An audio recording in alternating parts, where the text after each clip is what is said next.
we're on episode 7. All right, got it. When you're in the middle of the season, you sort of lose track of episodes in there somewhere. Mentioned in Dispatches, season 14, episode 7. We're going to be talking about GMT's Battles, the American Revolution series, and probably drift off into some other associated series here and there. But if it involves muskets, we've got to have BB Mike here. So, Mike, how are we doing tonight? I'm doing good. Now, you mentioned this is episode 7. Have we reached the point where we can actually say that with the full understanding that this will come out as episode number 7? Yes, because as we are recording this, I got episode 6, which is the Gamma Expo episode, finished and uploaded and set to publish. So that one's ready to go, and we won't have another one recorded by the time this one needs to go. So it's going to have to be episode 7. We're out of options. So we've discovered that technology that lets us do these in order. Yes. Or we've just decided to use the technology we have for good instead of evil. So that appears to be the case. The other person we're going to add to this whole conversation, we brought him in because he made the mistake of accepting previous podcast invitations, which means we're going to continue to call him. But also, our buddy Bill was the GM for the Battles of the American Revolution games that we had at the Fall Assembly back in October here at Gamers Armory. So, Bill, welcome back yet again. Thank you. I knew one good turn wasn't going to go unpunished. Yeah, well, when you say yes, we're going to keep going back to that well. That's right. We're going to expand the podcast guest pantheon here and keep adding folks. But again, you were the GM on a Battles of the American Revolution game for us back in October. And so if we're talking about that series, we're going to call the dude who was GMing it for us. That makes me the resident Armchair Dragoons expert on it. I got it. Or as close as we can get. For the purpose of this podcast, you are the expert. That's right. We'll run with that. Yeah. Again, look, man, it involves muskets. It's not my area of forte. That's why you guys are here. On a slightly more serious note for this series. So this series is up to like 12 or 13 games at this point, isn't it? So there's 10 that have been published. 11 is already met the cut. I don't recall where it is in the pipeline from GMT. And then there's also a Small Battles, a new series coming out that's a completely different scale that has one title that has made the cut and is in the pipeline as well. So 10 main volumes so far, the 2 tri-packs, which are reprints, and 2 upcoming titles. So it's a long-running successful series. The first one, Saratoga, came out in 1998. So, that's pretty darn good. What's that, 27 years ago? Yeah. So as you're talking about the 10 in the series, the 2 tri-packs, which are all reprints, those 6 games in the 2 tri-packs are part of the 10, correct? Yes. Yeah. Just confirming and clarifying for the audience as much as anything. Just want to make sure we got it all there. So as we're looking at these games, what are we looking at for unit scale, map scale, time scale? Where do these fit from grand strategy all the way down to man-to-man combat? So these are on the tactical side, right? You have got basically regiments and battalions. Some of the later titles start calling them companies, but generally it's regiments and battalions. Scale, this is a traditional hex encounter game. A hex represents 200 yards, and every turn is an hour. So it is giving you that kind of feel. I So know, definitely on the tactical side of things. Yeah. So not too far in the future of warfare, once you get to the Napoleonic era, which is only 15 to 30 years in the future from when these games take place, maybe a little more, but not too much more. At the scale where the battles are taking place, unit formation is a fairly important factor for the Napoleonic battlefields. Is that something that we start to see in these battles in the American Revolution? Is formation much of a factor at all, whether you're in column, line, square, whatever, or is that handled by the way in which you arrange and deploy your forces on the map itself? Yeah, that's not really represented in these games. It's more a function of what they're armed with. Most units have muskets, and so they have to get, again, at this scale, they have to get up right next to each other and have close combat. There are some rifle units that have a slightly different types of combat.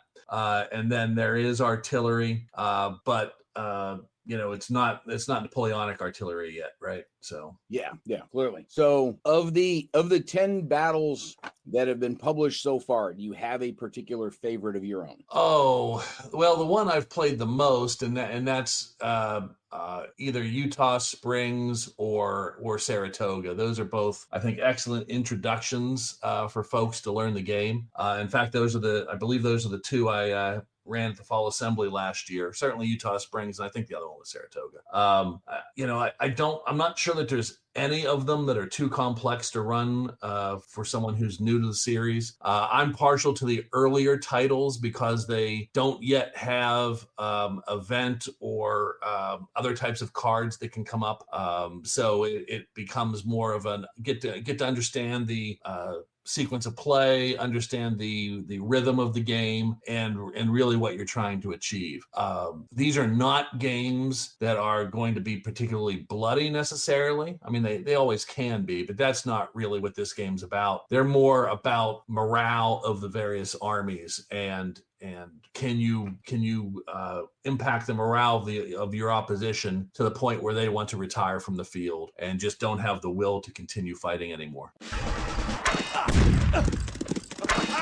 Mike, feel free to jump in here at any point, dude. I'm not. I was listening to the expert and learning quite a bit. Actually, what I was doing, because Bill did mention the second tri-pack, and I kind of let that one slip to the back of my mind. I had pre-ordered that, and I was just wondering where it was in production. Looks like it's at the printer right now. If this GMT update is correct, so it is not released yet. No, it's coming soon. I've actually never played those 3 battles. I came to the series, I don't know, 3-4 years ago, and I've been picking up all the old titles. But once this second tri-pack was announced, which has Monmouth, Germantown, and Newtown on it, I decided, hey, I'm not going to bother buying the old ones on the secondary market. I can wait for the tri-pack, and it's getting close. Yeah, I only have one of the ones that's in the tri-pack, and that's Newtown. I don't have Monmouth or Germantown, so I'm looking forward to it. And actually, I've never played one of the large battles in this series, like one of the bigger battles, and I really want to do that at some point. I was kind of disappointed I didn't. I think you were running. Which one were you running at the Fall Assembly? So, if I recall correctly, it was Saratoga and Utah Springs. Okay, so I played Utah Springs. I know that. It might have been the other courthouse. Now that I say that out loud, but either way, they're very similar scale and similar complexity. Yeah, I really want to play one of the large ones though. I think that would be fun. Brandywine is a hoot. Well, yeah, if you can get across the river, it's a hoot. But if you can't, it's a struggle. But it's a good battle. I think that's probably a fairly accurate representation of what happened on the ground, right? Absolutely. You kind of got to get across the river or else. So that's, good that the game reflects the reality there. So, Mike, I'm going to be surprised. Please tell me you've at least played the Pensacola game once. Well, I was going to say, you didn't ask me what my favorite was, but of course it's Pensacola because I lived so long there.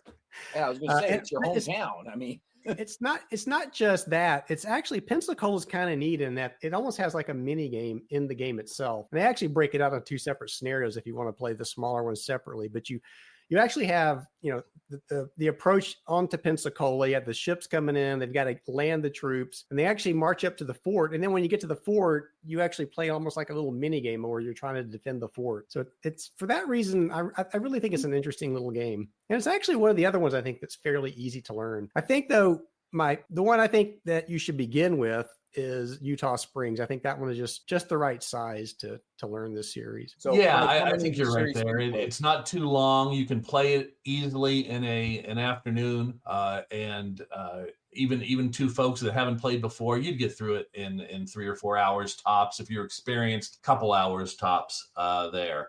Yeah. Before they started doing the event cards, so you don't have that extra little layer to worry about. Well, the event cards, you're talking about the tactics cards? No, that's the tactics is available in every title. The event cards add another layer to some of the, I was going to say later titles, but they were in Pensacola. So there's opportunities to play. That's why some of them are less solitaire friendly, is because you have a secret hand of cards that can be played situationally. Yeah. The first, I don't know, 5 or 6 of them, for 5, don't have those yet, I believe. And then most of the rest since then have. But again, we're all dedicated, or a lot of us are dedicated at finding ways to play non-solo games solo. So it's doable. Mike's made it his life's mission. That's right. That's right. That's right. You mentioned the tactics chits or tactics cards that both are available depending on what title or extra C3I goodies you've gotten over the years. And that adds a little bit more to the combat, because it's not just dry, okay, here's the situation on the board, figure out your DRMs and go. Each side has the opportunity to play a tactics chit, and I should pull it up. I'm going to say there's 8 different tactics you can use. You're right, 7 or 8. Yeah, and 4 of them you can use anytime, and others are situational, meaning 2 of them you need to have a leader, either in or adjacent to your hex that can command those troops, and you get to do some more advanced tactics. And then 2 more are there if you are able to flank the opponent based on the situation on the board. Again, if you have a leader. So it's a fixed chart. So if I'm playing attack and echelon, and you're playing withdrawal, it's always going to be the same result, whether it means there's no combat or whether there's an extra DRM. So it becomes okay, I know that Mike knows that I know that he knows what that DRM is going to be. So it becomes that little bit of who can outfox the other to get that +1 or +2 DRM on the margins. So if you enjoy as you're saying I know that Mike knows that I know that he knows, I'm just picturing Vizzini and Wesley sitting there, reasoning their way through where the poison is in the chalices. Exactly. That's exactly what it is.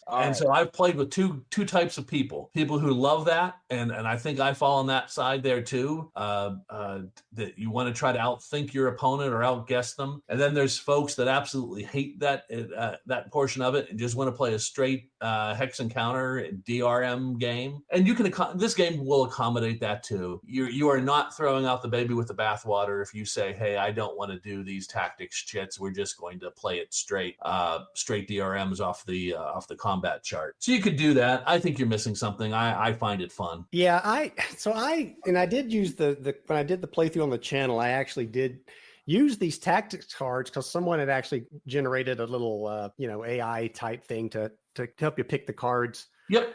There's a solitaire. And honestly, it to me, the cards, I could go either way on the cards. I could either if I were going to play a game and I had the time and I just wanted to draw it out even longer, I'd probably use the cards. But I don't think they add that much more to the game. And if you wanted to play a quick game, then I would say certainly do not use those cards, because it just adds a whole nother layer of generating these DRMs that slows the game down just a little bit more. But yeah, I can kind of go either way on the cards. I didn't really think they were really great, and I didn't think they were terrible. I was just like, yeah.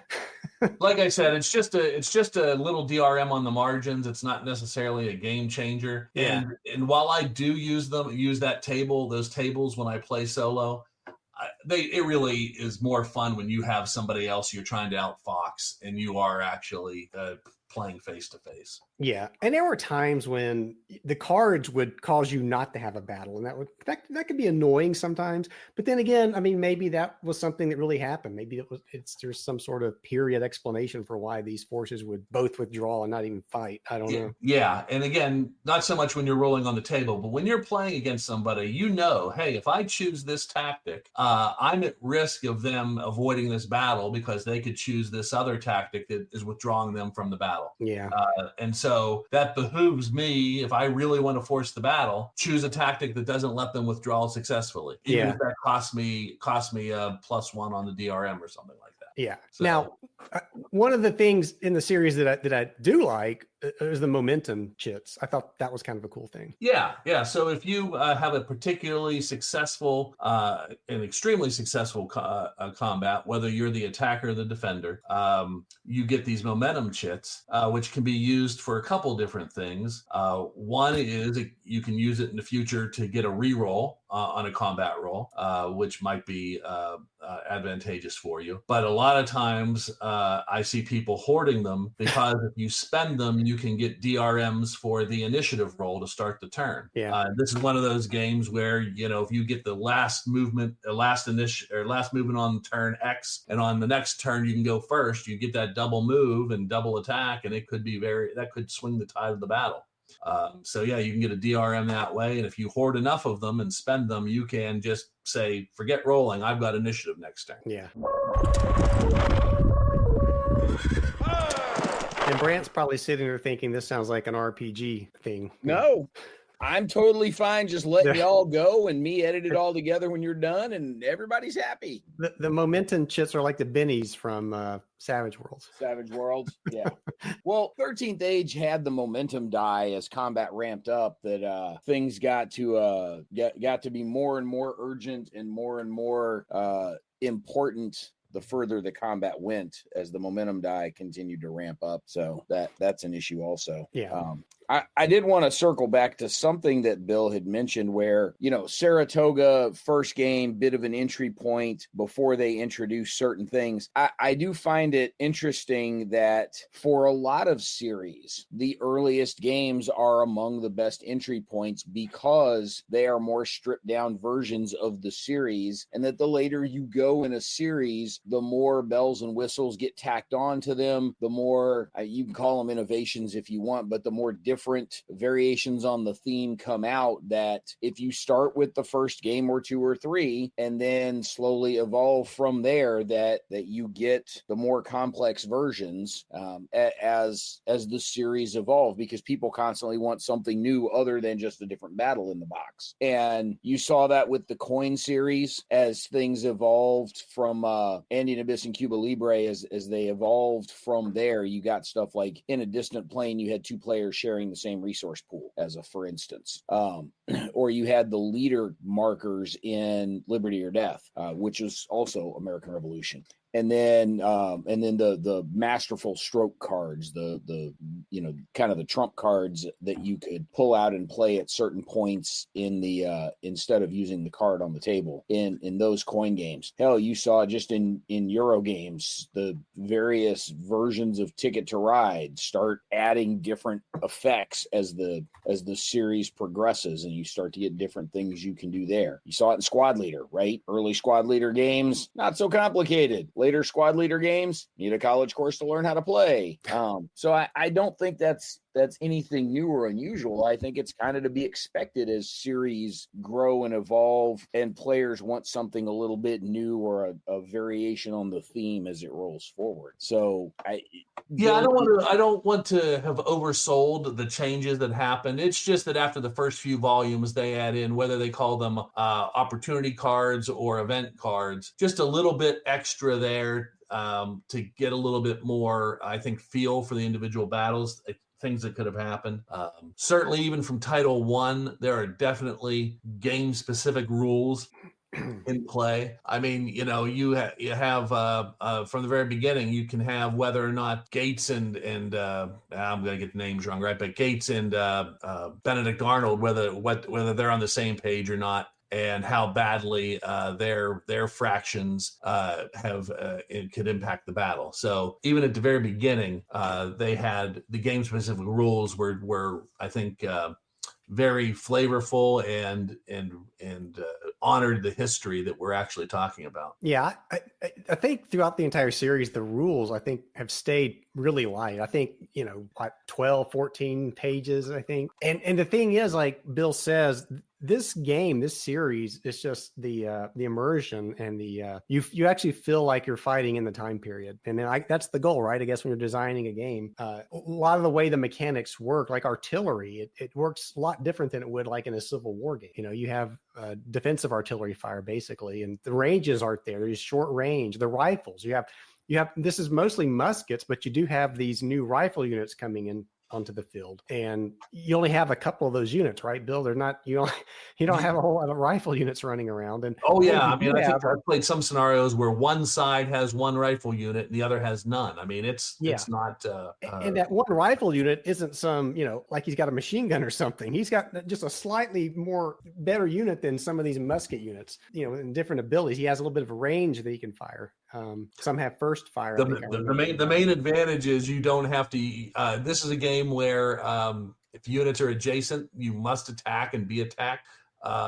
So rifle units are exempt from that. It is optional whether you include those. Yeah. So that's their main advantage, is they're not trying to get in there and mixing it up. Yeah. Oh, pish, why not? Oh, that's a negative DRM, man. Yeah. So just a quick scan of the series listings on BGG. First of all, as it is semi-current events at this point, tons of classic Roger McGowan art on the covers of all of these things. So that's unfortunate that it's great that Roger's art is that recognizable. Unfortunate that we are in a position where we are calling attention to it with his recent passing. But as you're looking for, archetypal Roger McGowan art, that's the covers of these games. That's right there. It looks like this is all Mark Miklos with, maybe a little bit of input from some people here and there. But has there been, again, I haven't pulled up every single listing yet. Has anybody else designed any of these, or they're all Mark? So they're all Mark with an asterisk.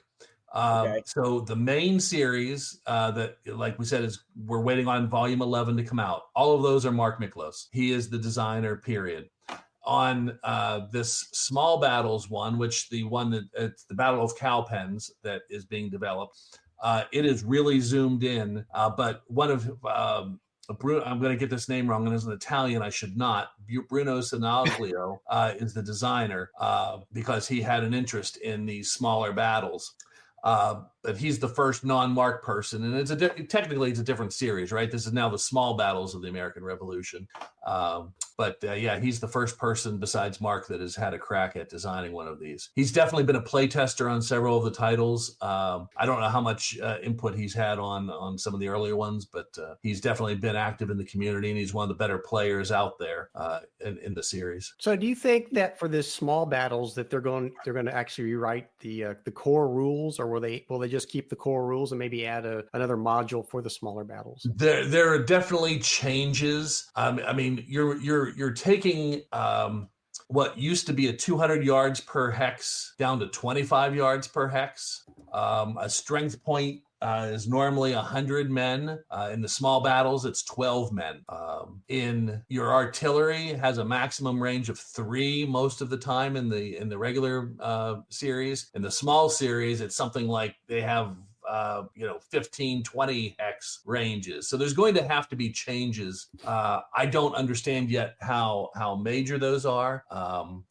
But I think one of the big ones is artillery is only fired defensively in the normal game, or the classic game. And in the Small Battles, you'll be firing it both offensively and defensively. Interesting. Yeah. So when you mentioned the strength points for the men and the ranges on the artillery, are they scaled down from batteries of guns just down to single guns for the Small Battles? I'm not entirely clear on that. But there's not much they can do to scale it down. A strength point on an artillery in the regular series is 2 guns. Yeah, I was going to say. Yeah. Okay. There's not much scaling going on there. I think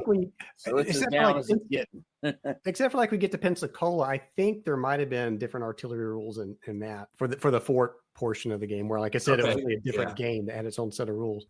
Okay. Yeah, I was just curious because you were talking about the scaling on the dudes on the map. I was sort of curious what happened with the guns, because at 12 men per strength point, 1 gun makes is a big deal. Yeah, and it's like I was saying with artillery in this game. It's not like I'm the Americans. I'm going to roll in my artillery and do a barrage before I attack the British. The way artillery works in this game is it fires on the defense. So if you're attacking someone, your opponent's going to get to fire his artillery. Mm-hmm. So it's kind of interesting the way it works. Which, amazing how that happened to work out at the time.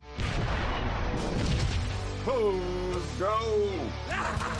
Mike, I was asking earlier before y'all got off on actually talking about, the nuts and bolts of the games. How dare y'all? Do you have a particular favorite of the ones that you've played? For me, it's Pensacola. Okay, just checking. And it was because of the fact that, you have the basic core rules, but then you get that mini fort game at the end, which is kind of interesting.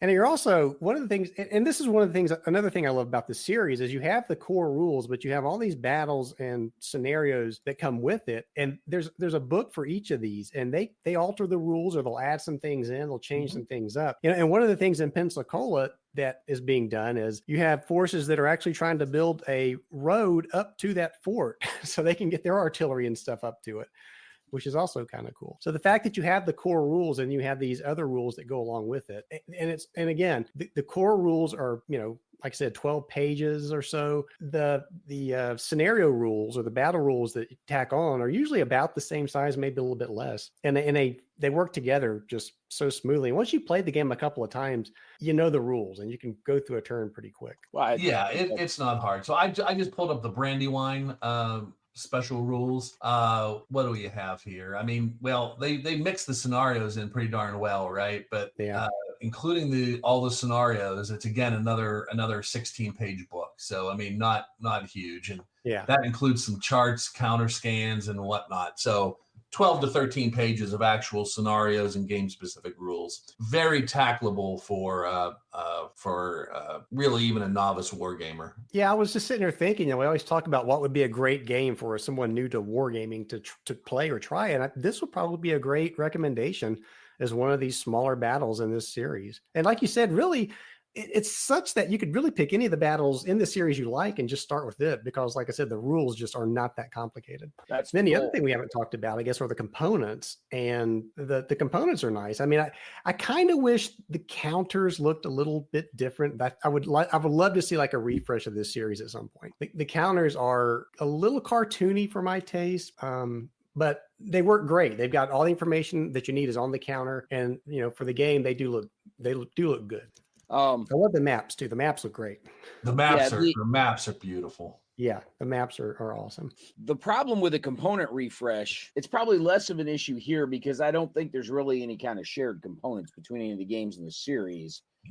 There's shared rules, but I don't think you're moving counters from one game to another in the series. No, they are all self-contained. They're all self-contained. So usually the challenge when you go for a bit of a graphical reboot on a series is, oh my God, they've screwed up the series. These things won't work together anymore. That's why all of the ASL counters look like they're straight out of 1978. Because they are out of 1978. Exactly. But I think in this case, as these are all, Bill, as you noted, self-contained, that's less of an issue. I will say that, with Roger having been the art direction on a lot of these things, I wouldn't expect any sort of significant changes anytime soon. Just people are gonna look at you a little bit weird if you want to start making changes to something that Roger had done this close to him passing. Whether it needs it or not, the reality is that's not going to go over real well. Yeah. No, I don't think it needs it, but it's a matter of taste. Well, I was going to say, honestly, this isn't something that I think needs to happen. This is kind of like a wish, or it would be nice to have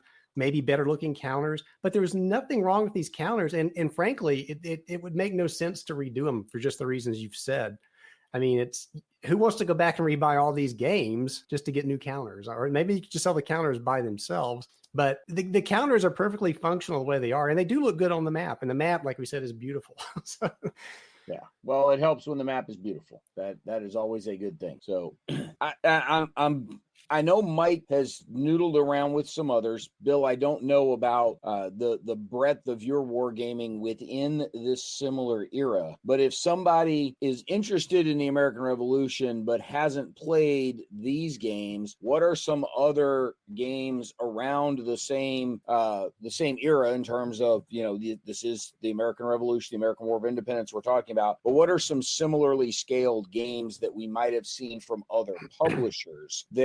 I know that Worthington has their block games like the New York 1775 and some of the others. Are those a comparable scale? Are we looking at similar battles there, or are those a different scale and therefore addressing different things than what we're looking at with these battles? What are some others from other publishers that might compare with these with this series? I'm afraid I'm drawing a blank.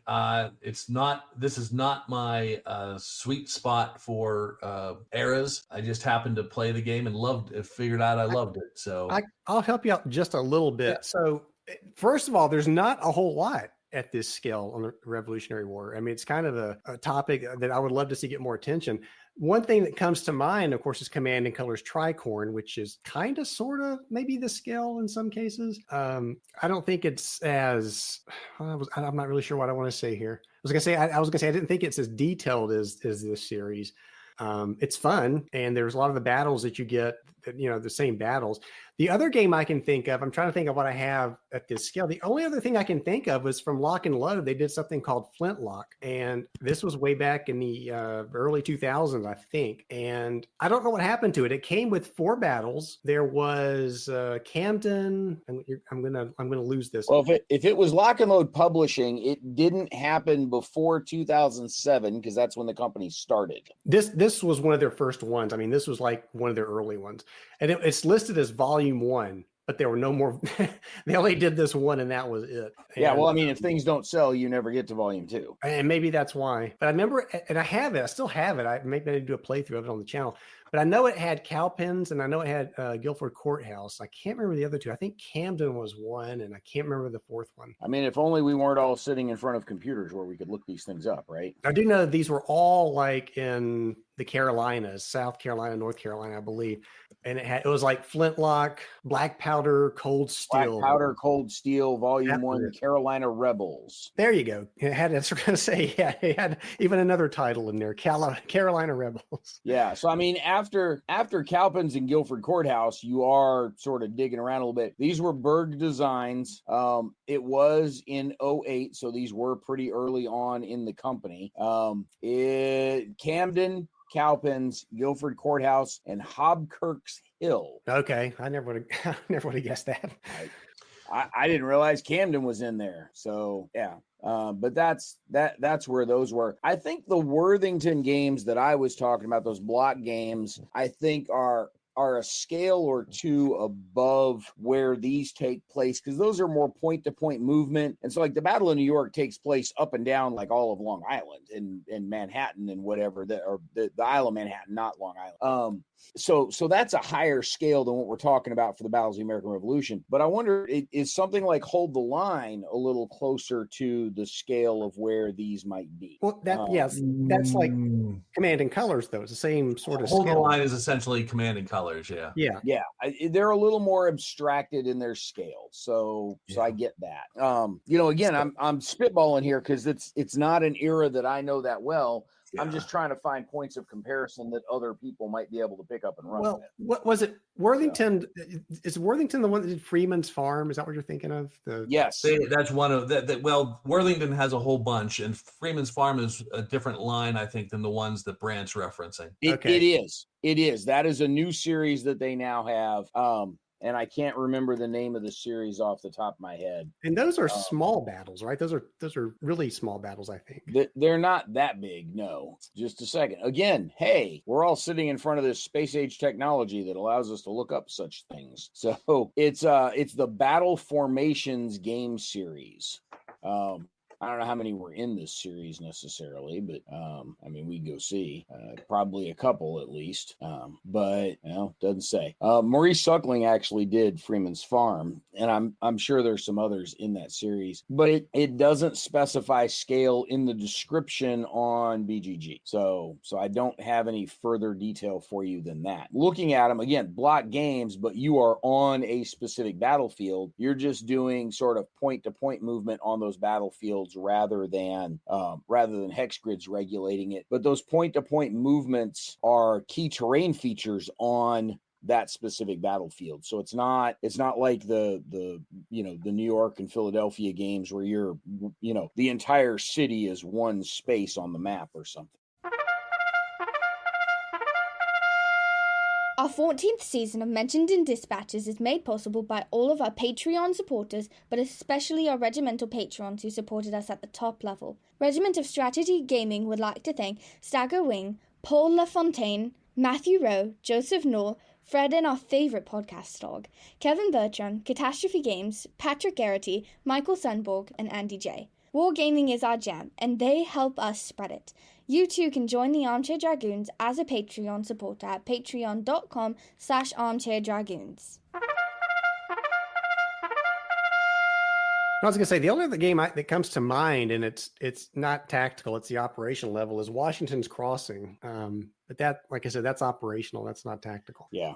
Yeah, I can't think of any others that are tactical off the top of my head. I mean, you get operational. There's several games out there. There's a coin game, Liberty or Death, that obviously not the least bit like the Battles of the American Revolution series. No, but what's cool about that one is you have a stand-up leader counter named Brant. So it's awesome. You do.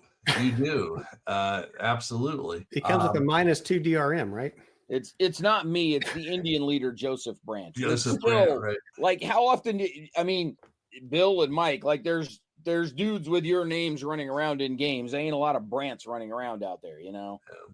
So that was Harold Buchanan. Harold also did a game, again, whether you call it operational or strategic, I'm not sure, but it's definitely, got the entire regions where battles are happening.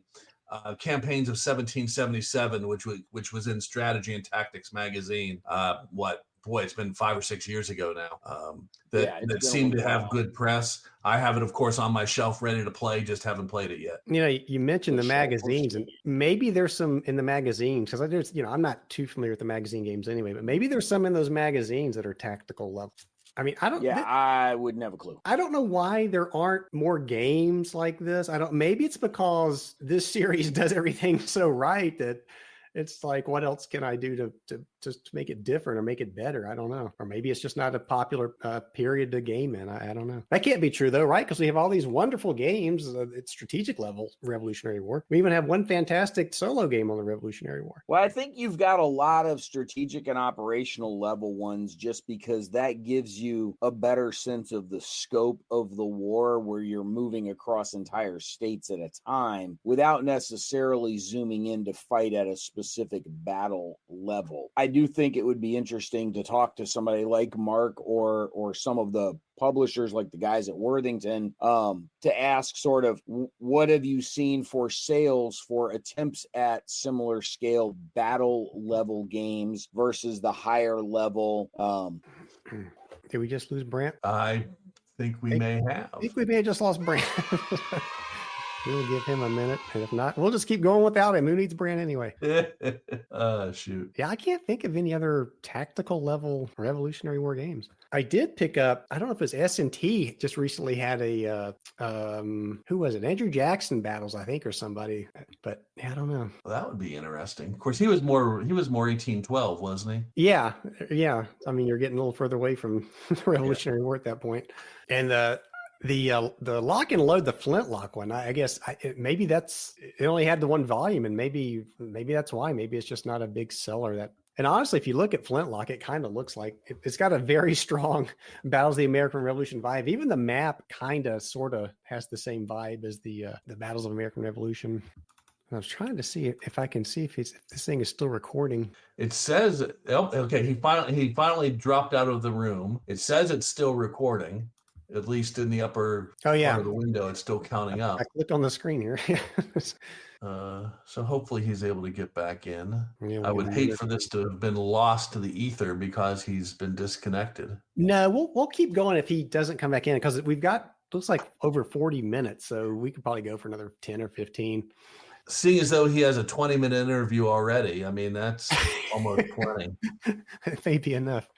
There he is. But that's all I have to say on the series, Bill. So, I think that's the most profound thing I've ever heard, Mike. So we're done. Awesome. I love it.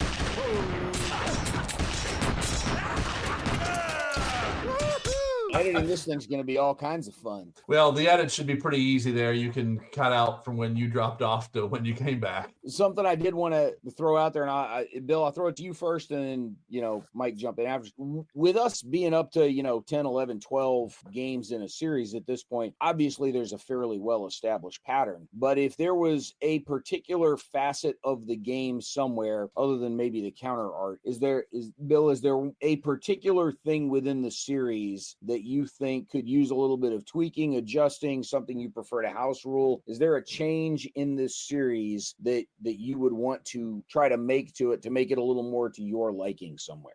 I don't think so. I am perfectly content with the way it is. That's why I fell in love with it. Not why I fell in love with it. I fell in love with it because of what it is. And I don't think I'd want it any other way. I'm really interested to see what the small battles system brings and what thoughts that Bruno has there with Mark on what can be done with it. And I'm looking forward to hopefully being an additional series that will grow and give me lots of fun times going forward. Mike, what about you? Not to repeat Bill, but I'm going to repeat Bill.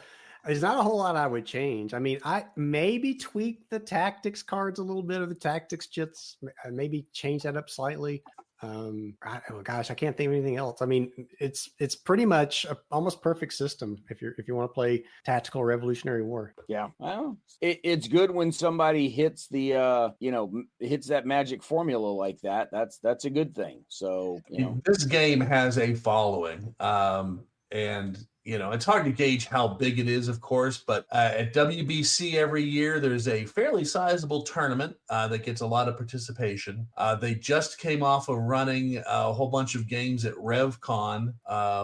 And, I don't know how many games actively still use the old Avalon Hill area rating system. This is one of those games, and there are folks, and they have their ratings, and it lets you see who's who in the player realm, right? Who are the sharks and who are the people you might have a chance to get. Yeah. So we're up to 12 of these within the series, and we're circling back around to some of these smaller battles in some other upcoming games.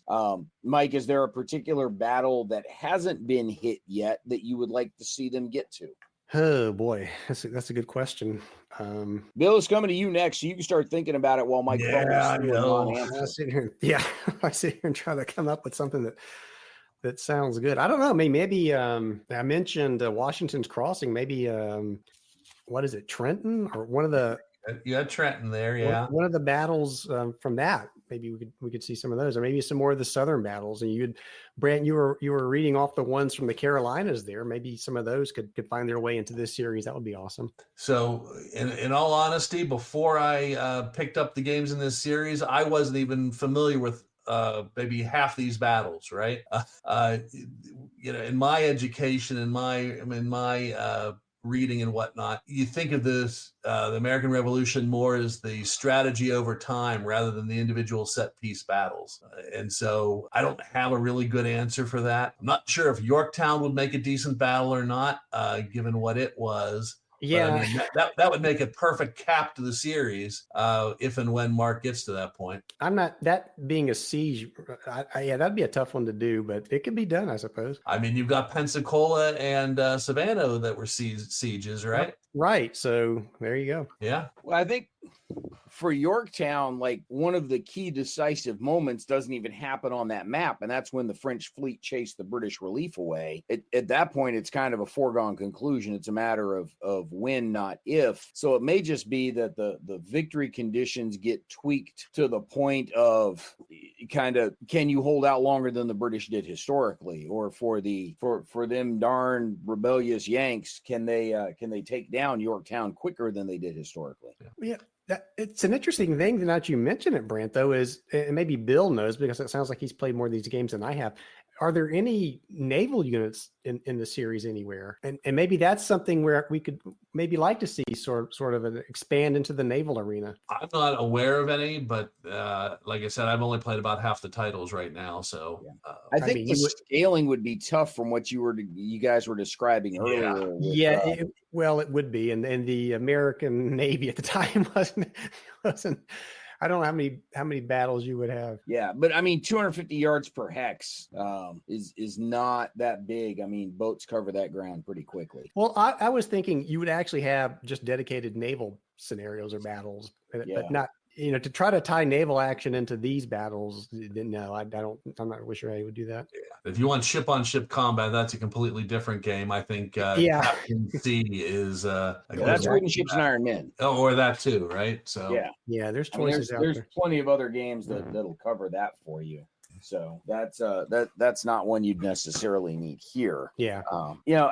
As I'm mulling over some different options in my head, I wonder if it wouldn't be interesting to maybe publish some alternative maps that if the Battle of Guilford Courthouse had taken place 10 miles down the road, then at Guilford Courthouse, right? If instead of being in Guilford County, it was in Alamance County, what would that look like that you could reasonably easily do some variants that are ahistorical? I get that, but intentionally so, that instead of having that fight near where Greensboro was, it's now where Burlington is. And so you're still using the same forces, right? The same people are there. They're just meeting further down the road. So the map shifts off of the map where it currently exists. You're going to scoot down the road. The order of entry onto the map might be a little bit different, but you're using the same forces, the same commanders. You've got the same basic rule set here. I wonder if you couldn't get a little frisky with some of the games in the system while not having to make wholesale huge changes or publish just straight up fictional games. If there would be much of an appetite for something like that. I don't know. Perhaps some of the games do have what if scenarios included in them. That's good. Yeah. I mean, I'm not going to say that's a common thing. I think there's a couple. Most of the time it's, hey, here's the whole campaign, or not the whole campaign, but the whole battle. And then here's pieces of the battle if you want a shorter game. But some of those what ifs are in there. The kind of smaller what is, like maybe what if this general showed up at this time or whatever. So they're not, I don't think it's anything huge. Yeah, I do find it interesting for the historical games. Obviously, there's going to be a lot of attention paid to the historical participants, the historical terrain. And when we go to Gettysburg, we're refighting Gettysburg. And can you get the little round top? Can you hold the wheat field? Can you whatever? Do you abandon the peach orchard? Do you hold the peach orchard? Do you fight for the peach orchard? Like we know those same pieces of terrain so well. But it's rare in any of the historical games to see plausible but non-present units added to the counter mix, right? Guys that could have maybe showed up at the battle but weren't historically there. Yeah. You can always take pieces out, like once they're in the box, but you can't add folks to the box that weren't printed in the box. So maybe you add some extra guys for those variant scenarios that you were talking about, and so now instead of the one lone rifle unit out there, maybe you've got two others that managed to show up as a part of the battle. So wrong war, wrong series, wrong podcast probably, but A Most Fearful Sacrifice has the expansion Pipe Creek, which is 100% what if, right? Yeah. What if Meade withdrew on day 2? What if Meade decided he didn't want to engage at Gettysburg at all, right? And go to this backup position that he had in mind from the very beginning. So it can be done, and it can be done pretty well, I think, as we're starting to see feedback coming in on how how Pipe Creek plays. I almost find those more fascinating than refighting the actual battle as it was on the map. And I get that there are going to be some wargamers out there go, hell no, like I none of this fantasy crap. I want to refight exactly what was there. All right, cool, man. It's your thing. Go do it. I just wonder how much of an appetite there would be for some broader exploration of those things, because that's something that's always kind of fascinated me about a lot of the historical games. It was a question that I asked Harold when I was interviewing him around Liberty or Death coming out. Do you have event cards in there that didn't actually happen historically, but plausibly could have? Is there a card in there for the French fleet catches the Brits out in the open water, and some other battle ensues there that could have an impact, spillover impact in North America, as a for instance. Right. I find those sorts of broader hypotheticals to be very interesting, and I would like to see more of those present in the game boxes. So. Kind of a last round as we are, wrapping up some discussion of the Battles of the American Revolution series here. I am curious what you guys think about, similar to what I asked James and Gary on the OCS podcast, if we were to take this system and shift it a little earlier or a little later in time, how well might it still hold up for how far we could potentially stretch the system? Would the Battles of the American Revolution system still work in the War of 1812? Would it have worked going backwards to French and Indian War? I'm thinking French and Indian War probably less so because there were fewer pitched engagements. There were some, but not as many. Whereas War of 1812, it might work because there were more, actual fixed battlefield engagements, but had the technology advanced enough that the rules wouldn't necessarily hold up. And I'll let either one of y'all take off with that one, as you might. I think you nailed it pretty well there. I mean, I think that the technology involved would be a better fit for the French and Indian War, but the lack of, set piece battles is probably the limiter there. And by 1812, you're firmly in the Napoleonic era, and it's just different, I think, at that point. Yeah.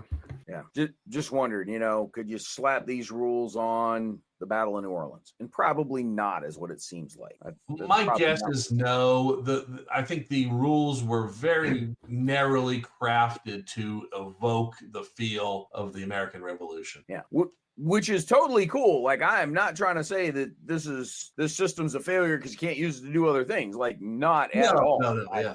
I don't want to leave that impression with anybody. I'm just sort of curious, how malleable it might be. And if it's not, that's fine. Like, there's nothing wrong with that, But well, now you could, it's a well-loved system. Like, tons of folks playing this thing, You could probably take these rules and throw them into a fantasy world setting and use it for some kind of a fantasy game, but I don't on the off chance that Mark Miklos is listening, I think he just drove off into a ditch. I think we're going to get sued for suggesting that. Thanks, Mike. Or at least ridiculed, one of the two. Oh, we get ridiculed on a regular basis, and occasionally even deservedly so. I think at this point, if anybody says anything, it's you that gets all that ridicule, man, not me. I did not make that suggestion at all. I'm okay with the ridicule. As we wrap this up, Mike, do you have any parting thoughts on the series as a whole, on any particular facet of it, on a specific game in it, or anything else around the Battles of the American Revolution series? I think I'll leave you with this. If you want to, if you're afraid to try this game, do not be afraid. There is nothing complicated about it. Just jump in. Just, pick one of the battles you like and just start playing. There's plenty of stuff on the internet to help you learn the games. They're easy to learn, and just go for it. Bill? Yeah, I concur on all that. I mean, as I've mentioned a couple of times here, this is one of my favorite series, and I think that it is very welcoming and intriguing and enjoyable set of games to play. So I highly advise anybody that has the least bit of interest in the American Revolution to try these games out. Cool. Gents, I appreciate y'all taking some time out of your evening to have this chat, especially because we had to reschedule it off of our usual recording night. So I do appreciate you guys hopping in here and joining the conversation and taking the time to have this chat with us. I'm glad you've been able to share your love of the game a little bit, and let's get those collections maxed out. Let's pick up every one of them that we can possibly get. And GMT, on the off chance any of y'all listening, finish republishing them so that everybody else can grab them without having to go to the secondary market. So, guys, thanks very much for being here. Audience, thank you very much for being here. We appreciate you taking the time to listen whenever you do. And whether you're listening now or like 4 years from now, we do thank you for spending a little bit of your time with us and lending us your ears. I always got to enunciate that clearly. I don't want you to lend us your rears. I want your ears. And we'll catch you next time on another episode of Mission and Dispatches.